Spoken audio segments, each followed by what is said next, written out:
found the water. Yeah, so the questions you were asking for the summary is answering this part. So your students can remember the information and what happened in the story. Yeah. But some of these other ones, I would encourage you to ask questions to get your students to think about what they would do differently, or if they can connect it to their life. So you can ask them, if they remember the fight at the end of the story, you can ask them if they have ever had an argument with someone and how they solved that problem. Mm-hmm.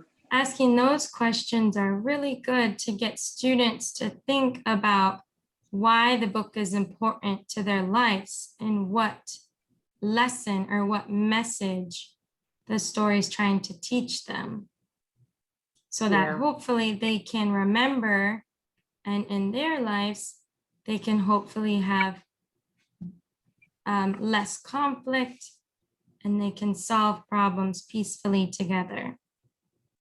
Mm-hmm. The question I have just now, it is the lesson is in that book is to share what you have. Yeah, that's one. Yeah, sorry, is that the question? Yeah, that's one of the things, is to share. It's also to, not fight, and to share the resources, or work together with others. Yeah. Yeah. Okay. Thank you. Yeah, of course. Thank you for bringing up that topic too. Yeah. Yeah, so it's important to ask the questions about the story and the theme, and also for students to connect it to their life. Yeah. Also, I realized I wasn't recording, so I just started recording now. Okay, so these are the learning outcomes, the things you hope your students will learn. The next one is assessment strategies. So this is kind of a big word, but basically it just means it's not a test, it's not an exam. It's just for you to make sure that your students understand the story.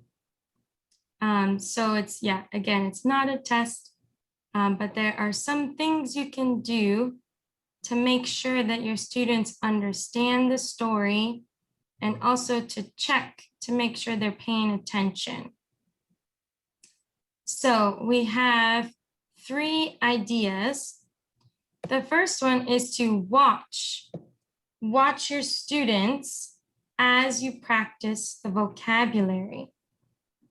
So when you're reading the story, or before you read the story, you have your students practice the vocabulary, but you should be watching to make sure that everyone is practicing and that everyone understands.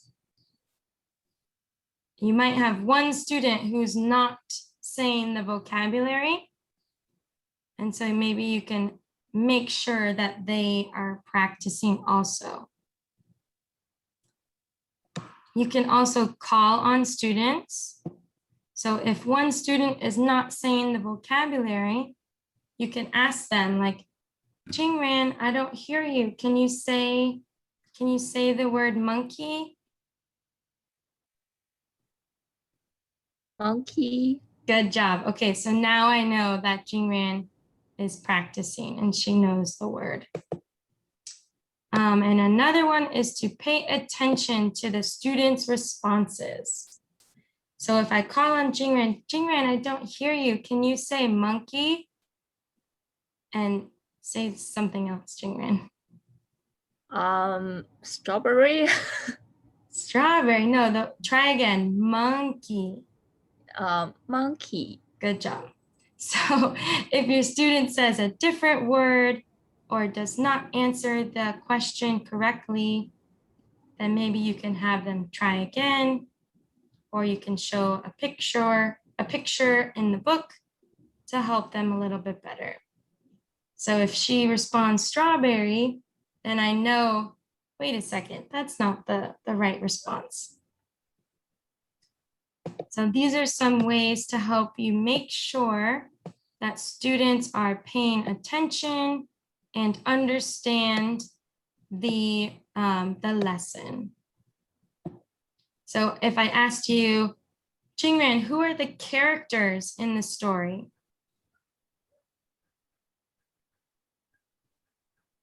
Well, the monkeys. Yeah, the monkeys. Let's see, Sally, who are the other characters in the story? The one monkey who left his friends to find water, and then the group of monkeys that were in Terko. Did I say it correctly? Yeah, good Who job. didn't So want everybody. And then I think there was is this the story with the wise monkey that talked about sharing yes, resources? good job. So now we know that Sally was paying attention and she remembers all the characters. So good job, Sally. But if they said there was an elephant, then there's no elephant in the story. So maybe we can show them the pictures again and ask them to try again.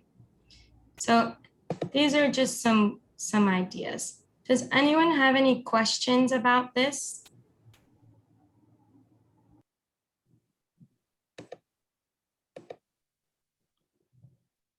Okay. All right, so for the next part, we're going to review how to write the lesson. So we'll get to the end later about the homework. You're gonna have some homework this week. But so we're going to review the different parts of a lesson. So we have the beginning, middle, end. So for the beginning, there's three things. There's the vocabulary. So when you look at a story, you can pick some words that you want to teach students before you read the book. So the vocabulary for monkey and the drought were obviously monkey. I can't remember the other words that we had. But monkey is a very obvious vocabulary word for the students to practice. Drought. Yeah, I can't remember if that was one that we put on there, but drought would be another good example of a vocabulary word. Friend. Sorry, what was that, Esther? Friend Oh, friend? was one of vocabulary. Oh, okay, thank you. I forgot what I did. So yeah, one of the words was friends. I think the monkeys were friends at the end of the story. So yeah, so you can find the vocabulary words in the story to teach your students before, so that as you're reading, your students will know what the words mean. And then we like to do a vocabulary activity or game. So this is just something fun for the students to practice the vocabulary more and also just have some fun while they do it. And then we also do the bridge activity. So the bridge activity, it helps the students get interested in the story and it provides some context for the story. So thinking about the themes of the story and asking students questions about the themes before you read. So they don't know what's going to happen in the story. It's just some questions to get them thinking. So these are the three parts for the beginning. Then in the middle, there's 4 parts. So there's the before reading, which is when you look at the cover and you ask students to make predictions. So you ask them like, what do you think will happen in the story? Or what do you see on the cover page? So when they look at the cover, it starts to get them thinking about the characters and the setting and maybe what the problem of the story might be. And after you've looked at the cover, you start to read the story with expression and interest. So you want to be excited and happy and involved in the story as you're reading. Otherwise, if you sound boring, the students will be bored. So you want to have fun and be excited as you read the story. And then while you read the story, it's good to ask questions as you read. So if you read a couple pages, you can ask them, who are the characters so far? Or what's the setting? Where are the characters? What happened? Why did the monkey have to leave to go to the new place? So ask them questions as you read the story to make sure they're paying attention and they're understanding all the little parts of the story. And the last one, when you finish reading the story, at the very end, you ask them some review questions. So this is what Mary Paul mentioned. So asking them to basically give a summary of what happened. So ask them to, like, what was the resolution to the problem? Did we guess correctly at the beginning? What was the main lesson, or what did you learn from the story? So these are some questions after you finish reading to review the story. And at this point, if some students don't know the answer at the end of the story, maybe you can go back and you can read it again to help them. And then at the end, we have the wondering questions. So we practiced these last week. So it's, I wonder what part of the story you liked. Or I wonder if you have ever been in a fight. And I wonder how you solved the problem. So the wondering questions help to connect the story to their own life and their own feelings and ideas. And after the wondering questions, then usually there's some other activity. So there's a processing activity like, the sequence of the story or acting it out, or we like to do create a new ending. So these are some activities to help students go beyond the story and start to think of new ideas. Shauna, Yes. with this, listening to this again, this would lead me into a science activity, talking about drought, if there is one in their area, water conservation as well. While this is a funny story, I tend to tie it to other events in nature and in the surroundings. A couple of weeks ago, there was a volcano not too far away. If I had been there, I was looking to see if there were books on Pratham. Sadly, there were none that talked about volcanoes. But even if this is a fictionalized story, you can take it and use it to teach concrete science as well as community sharing and behaviors. So use a storybook as a launching pad for other ideas. Sorry, interrupted. No, that's fine. Yeah, so another activity you can do is maybe something about science or math or other subjects. So for Monkey in the Drought, you can talk about a drought and what that means. Yeah, there's many things you can do after a story. Okay, so now we're going to read a story together, and then we're going to practice making the beginning part of the lesson. So I need everyone to listen to the story if you've never heard it before, but I think many of you have heard this book before. And then after, I'm going to ask you questions to help us make our lesson. Okay, does that sound good to everybody? All right. So we're going to read My Fish, Know My Fish. And I won't ask all the questions like we do in a normal lesson plan. I'll just read it so that we can make the lesson together at the end. My fish, know my fish. Kichu woke up early one morning. Oh, it is time to catch some fish, he said, yawning. He met Koru on the way to the pond.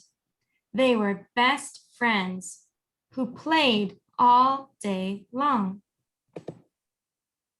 Munya saw them marching with their fishing rods. We are going to the pond to catch some fish. Come along, Munya, if you wish. Little Munya thought for some time. Please don't do that, she said. Without water, the fish will die. They did not listen to Munya. They headed to the pond right away. Kichu and Koru sat waiting by the pond. Two fish swam across. One thin, one round. Then came the third fish, the biggest one they had seen. Munya said, laughing, "It is bigger than Appa's feet." This fish was bigger than their feet. Kichu and Koru held on tight to their rods. Kichu screamed, "My fish!" Koru also screamed, "No, my fish!" Kichu pulled hard. Koru pulled harder. Fat! Both the rods broke. Thud! Kichu fell to the ground. Splash! Koru fell into the water. What had happened? What do you think?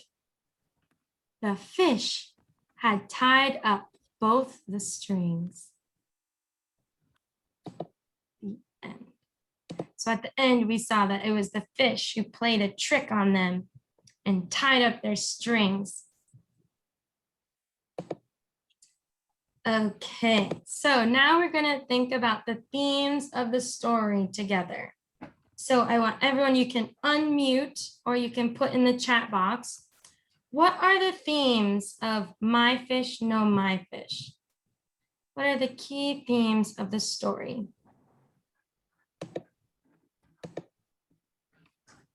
And as you share, I'm going to type it in the box. So I need some people to participate.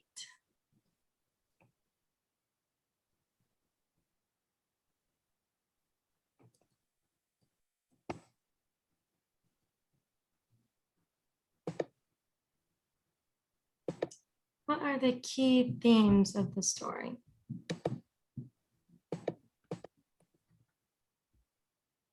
Maybe like cooperation. Yeah.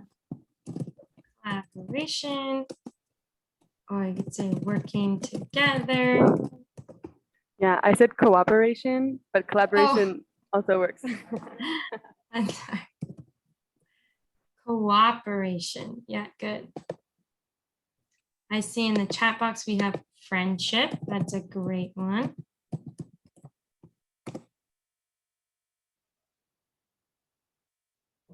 What else? What other themes do we have in this story? For me, I see teamwork. Teamwork. So rather than fighting, they should be working together. Good. John DeMore said working together.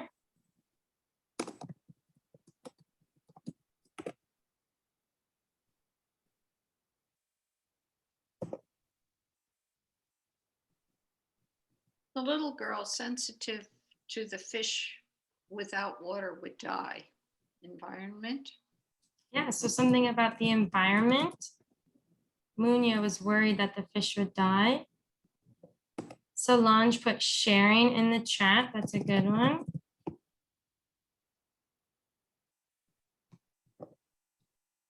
And maybe there is also human-animal relationship.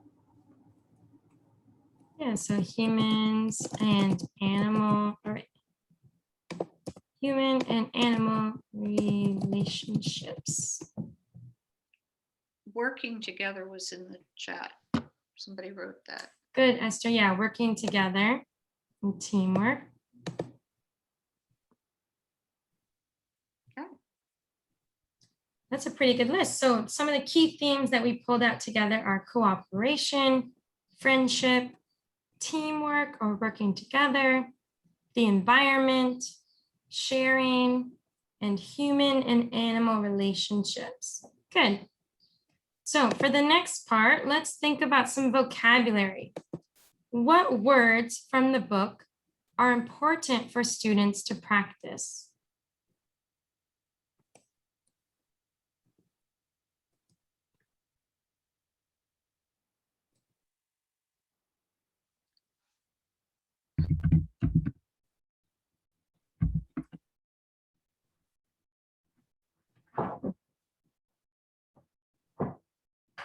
So what were some of the words in the book that you would want to teach your students before you read? The students should have to know what's the meaning of the fish. Yep, fish. Perfect. That's an easy one. Tiny. That's a good one. I would also add Solange to tiny. I would say you could also include tiny and big. Or it was, what was it? Thin. The pond, Yep, pond. Rods, good. Fishing rods. If your students are advanced, you could do Solange to tiny. You could do opposites. So tiny and big, or thin and round. yeah, the big fish. Yeah, Mhm. yeah. Yep. Any other ideas for some vocabulary words? Line. Line, yeah, the line for their fishing.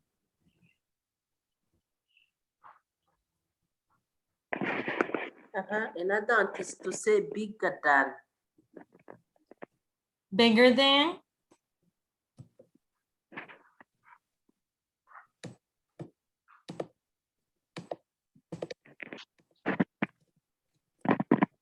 Is this what you said, Mary Poole? Yes, bigger than. It is bigger than.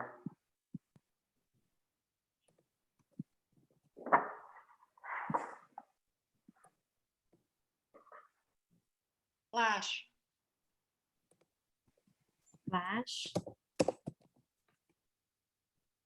Yeah, so there's lots of words, and when you choose your vocabulary, I would say maybe only choose like 5 or 6 words. Oh, and Francis and Farah added swam, feet, and yawning. Yeah, those are all really good also. So yeah, so this is a long list, so it might be a lot of vocabulary words for your students, but I would pick maybe 5 or 6 to help introduce to your students. Or group them. Group them by action words and size words. Yeah, so you can put some of the words like screaming, yawning, swim, fall. Now you can do action words or verbs. And then you can have some describing words like tiny, big, thin, round. Yeah, so there's lots of words you can choose from. And then when you have your words, then you can think of some fun activity for your students to practice. Like you can make a pattern, or you can put the words on the wall and have them try to find the word. Now let's think about our bridge activity. So the themes that we talked about, so we mentioned that the themes were cooperation, friendship, teamwork, environment, sharing, and human and animal relationships. So what questions can you ask before you read the story that will get students thinking about these key themes?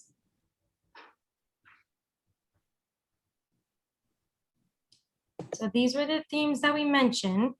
So are there any questions that will help students to think about these?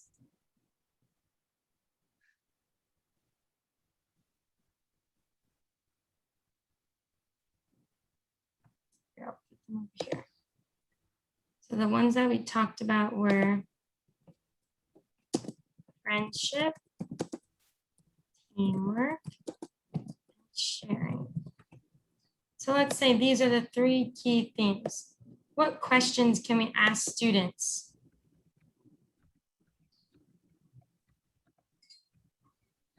What do you and your best friend like to do together?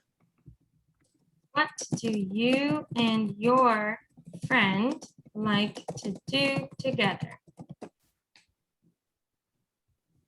So this one is getting them to think about friendship.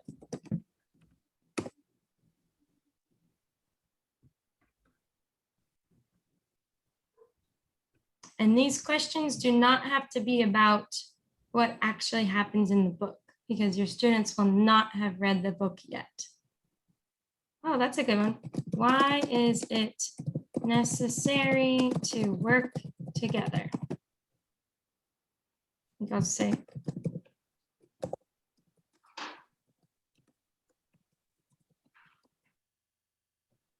good. Why is it necessary to work together?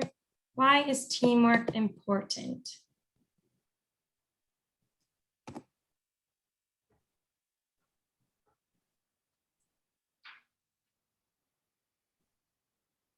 What other questions can we think of?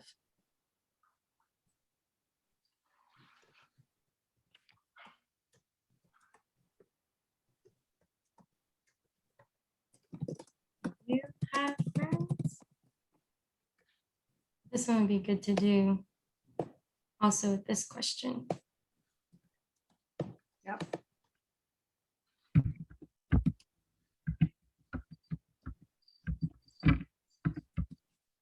Good. How do you share with your friends? That's a good one. How do you share with your friends? Or you could ask too, what do you and your friends share? What is a best friend? That's a good one. You can ask, what is a best friend and how it's different from just a regular friend?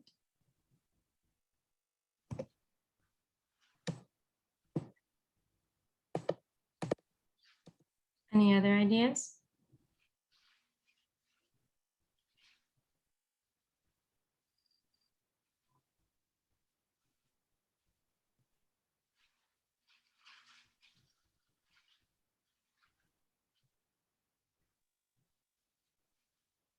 Oh, that's a good one, Emma. Why is it important to share the earth with animals?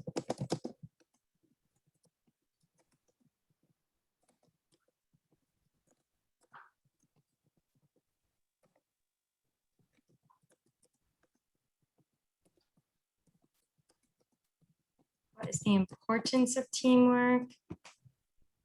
And why is it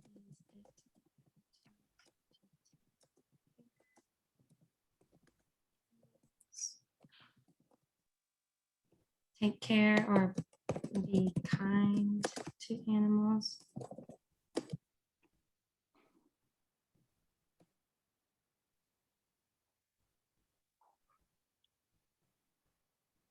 These are all really, really good ideas.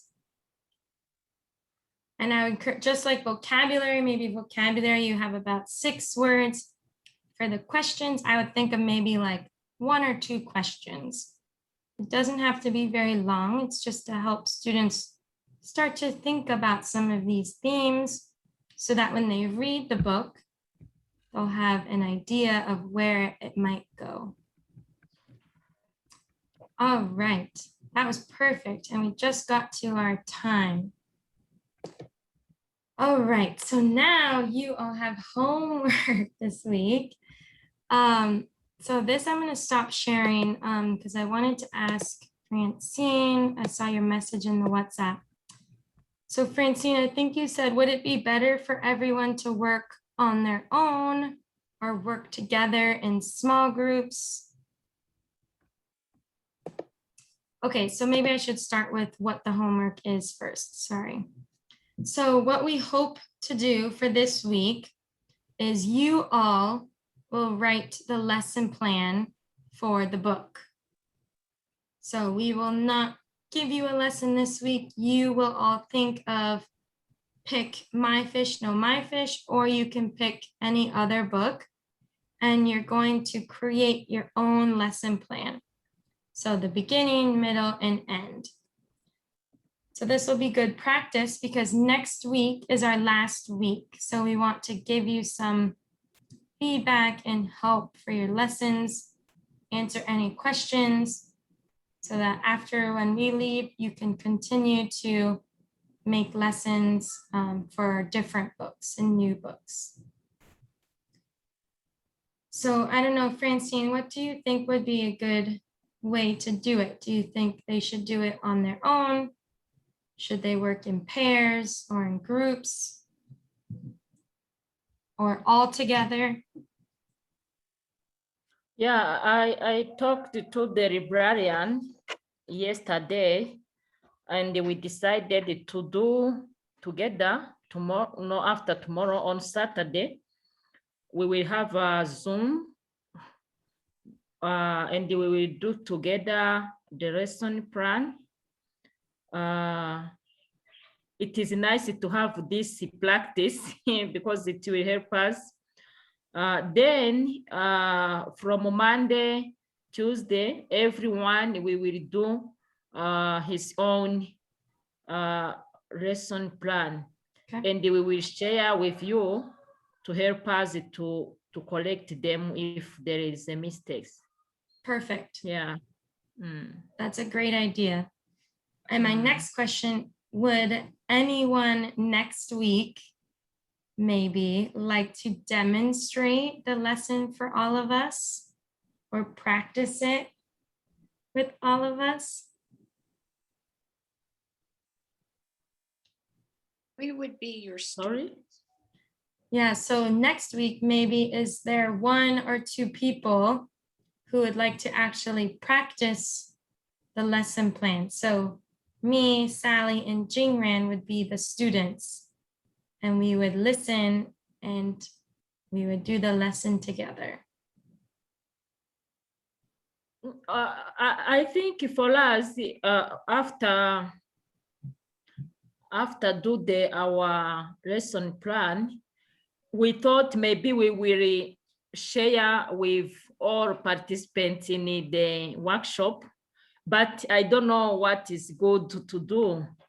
If everyone can share, can have like 5 minutes to share with us, or if we can choose like 2 or 3 people, I don't know what is good.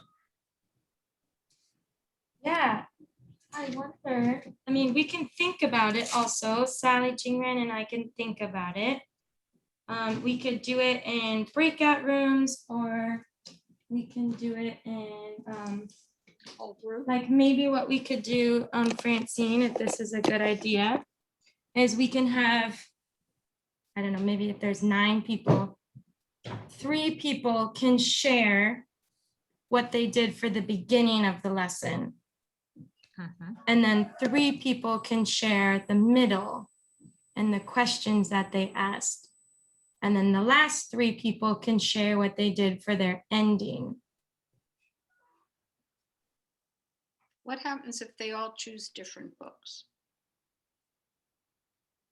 Well, that's okay. They can still share for their book what they did.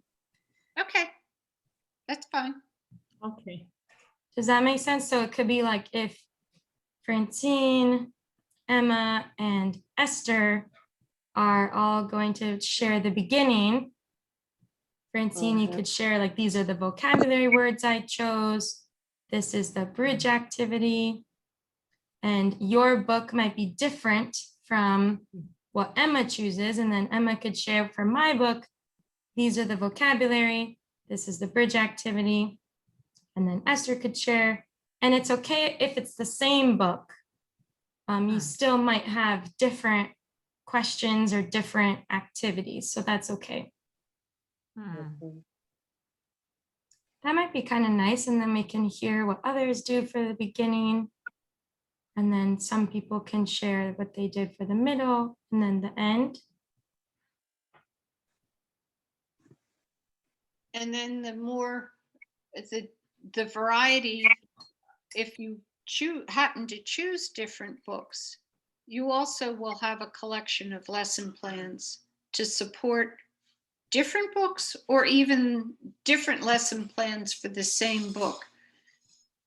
Having a lot of ideas in your file cabinet is really a great way to have ideas at your fingertips when new ideas, lots of things to do.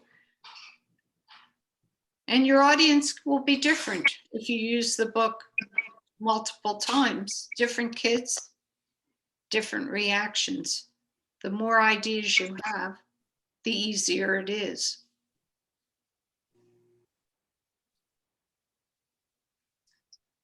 Yeah. So maybe Francine, do you want to help put everyone in groups for next week? Yeah, I can do, no problem. Okay. Yeah. Yeah, you can Uh, choose who will do the beginning, who will do the middle, and who will do the end. Yeah. mm, Yeah. yeah. So I told you that we will do the lesson plan together this Saturday, but from Monday, everyone will do his or her lesson plan. Do you want it to group like 2 or 3 people to do together their lesson plan, and I will be with them? Because when everyone do his own, we will not have enough time to share, to present. So maybe we can group, like have a group of 2 or 3 people together, and they can choose their book. They do lesson plan, and the 3 people together like that. Yeah.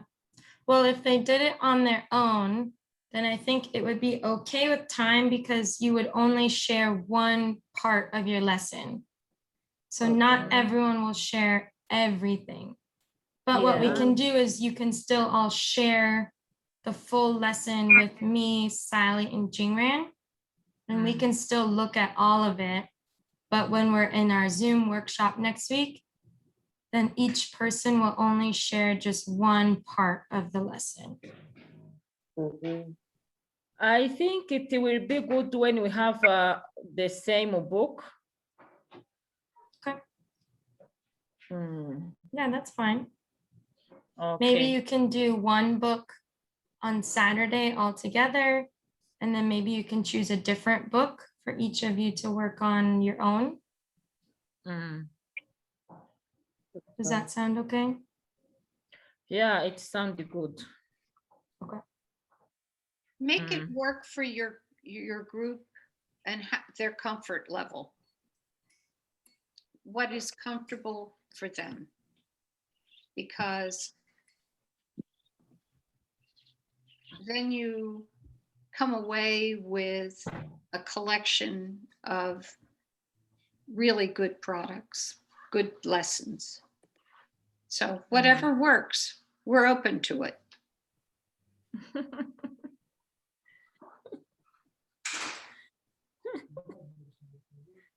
All right.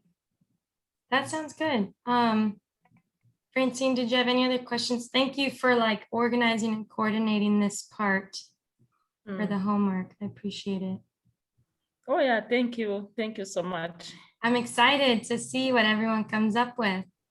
I think it'll be fun. Yeah, it will be nice. And I can share, after this workshop, I will share the reflection for this week.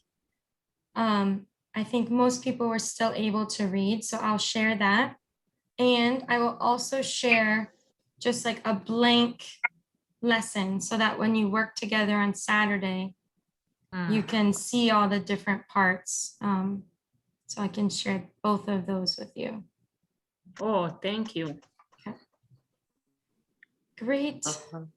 Does anyone else have any other questions or anything else to share?